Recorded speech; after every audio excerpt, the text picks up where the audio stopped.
계속해서 대구 경북 소식입니다. 지난해 대구의 65세 이상 인구가 전체의 14%를 넘기면서 마침내 대구도 고령사회에 진입했습니다. 전국 8개 특광역시 중 부산에 이어 두 번째로 노인 비율이 높은 건데 2025년에는 20%를 넘기면서 초고령 사회가 될 것으로 전망됩니다. 윤영균 기자가 정리했습니다. 대구시 동구의 한 아파트 안에 있는 경로당입니다. 회원수 46명. 춥거나 더워서 외출하기 어려운 날에도 보통 20-30명 정도는 이곳을 찾는다고 합니다. 요가부터 해가지고 없는 것 없이 다 합니다. 근데 지금은 겨울 방학이라서 지금 이렇게 이제 오후에는 이제 형님들하고 모이서 이래 유도 놀고 오후 좀 손뼉치기도 하고 여러 가지를 합니다, 그냥.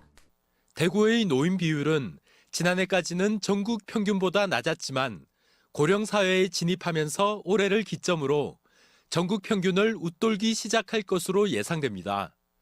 독거노인 가구와 고령 부부 가구 비율도 오는 2030년에는 지금의 2배 정도로 증가하고 2000년에는 12명의 젊은이가 노인 1명을 부양했다면 2030년에는 2.5명당 고령자 1명꼴입니다.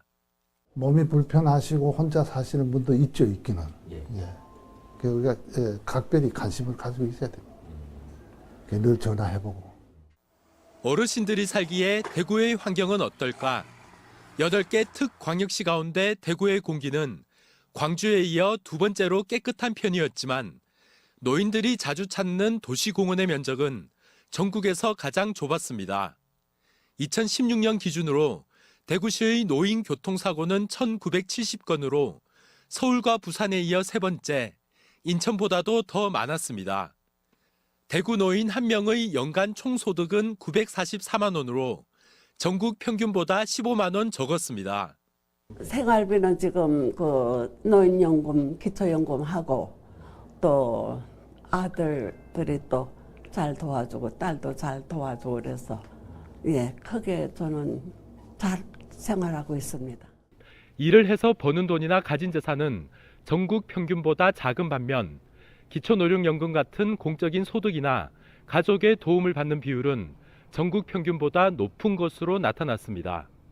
MBC 뉴스 윤영균입니다. 대구와 경북 지역은 대체로 맑은 가운데 한낮에도 기온이 영하권에 머물렀습니다. 오늘 낮 최고 기온은 대구 영하 3도, 영주 영하 7.5도, 포항 영하 1.5도 등 영하 8도에서 영하 1도의 분포로 어제와 비슷했습니다. 내일 아침 최저 기온은 대구 영하 8도 등 영하 15도에서 영하 5도의 분포를 보이겠고 낮 최고 기온은 대구 5도 등 1도에서 5도의 분포로 평년 기온을 회복하겠습니다. 대구 기상지청은 모레쯤 이번 한파가 풀릴 것으로 내다보고 있습니다. 한동대가 지난달 교내 동아리가 주최한 페미니즘 강연을 문제 삼아 교수와 학생들의 징계를 추진하자 지역 시민사회단체가 반발하고 있습니다. 포항여성회 등은 오늘 한동대 앞에서 기자회견을 열고 페미니즘 강연 관련자 징계를 즉각 철회하고 성별과 계층에 대한 차별과 혐오 발언에 대해 공개 사과할 것을 촉구했습니다. 또 사상과 표현의 자유를 제한하는 위헌적 행위를 즉각 중단하고 성평등 교육을 실시할 것을 요구했습니다. 교육부는 학교법인 애광학원이 신청한 대구 미래대학교 폐지를 인가했다고 밝혔습니다.